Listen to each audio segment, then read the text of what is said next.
all, welcome back to the channel. Today we're discussing the 2-minute rule. One of my New Year's resolutions was the 2-minute rule. I know, the statistics of staying with a New Year's resolution are pretty slim. And guess what? I didn't succeed. At first, that is.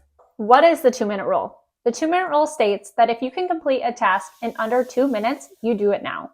I started this challenge due to the frustration of coming home day after day to a messy kitchen. I thought this rule would help me keep my house cleaner. And I'll tell you what, when you do it, it for sure does. Wait a second. You think that because you know the rule, you can go ahead and leave now. But I want to forewarn you of the negativity that can come out of this rule.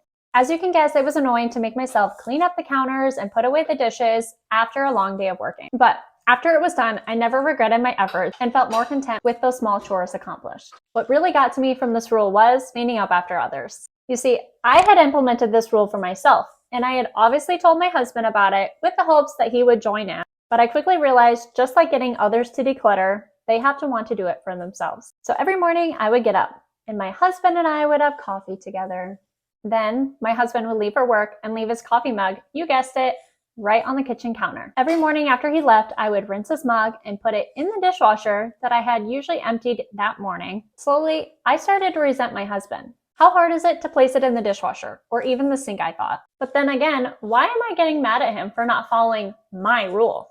That didn't seem fair either, especially because I know that my priorities are not his. As time went on, I became the main caretaker of the house, as I left my corporate job for the second time to pursue my dreams. With my husband's support, of course. Now I really didn't have an excuse to get mad at him for leaving his mug on the kitchen counter, or for his clothes not making it into the hamper. After all, he was the one currently providing for the family. Ouch.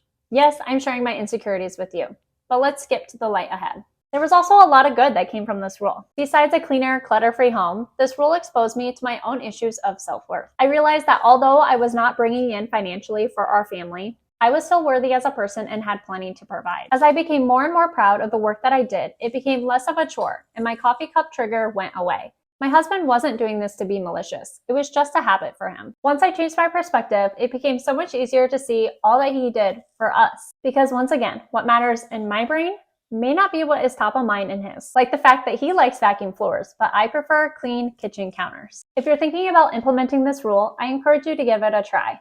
Of course, I try to forewarn you of the possible side effects that may come, to catch what I would call bitterness that may arise. Try not to get frustrated when you're picking up the slack, because it will for sure happen. It is a 2-minute rule, right? That means when you see it, you want it done now. And that doesn't give your partner or children much time to clean up their mess. Go into it knowing that this is for you. Of course, you can make this rule just for yourself if you'd like. Would I use this 2-minute rule to clean up after my roommates? Heck no. And you may feel the same about your spouse or children. If you have children, I suggest picking your battles. I would personally disregard this rule for any young children and their items, as you would probably go insane, and we don't want that.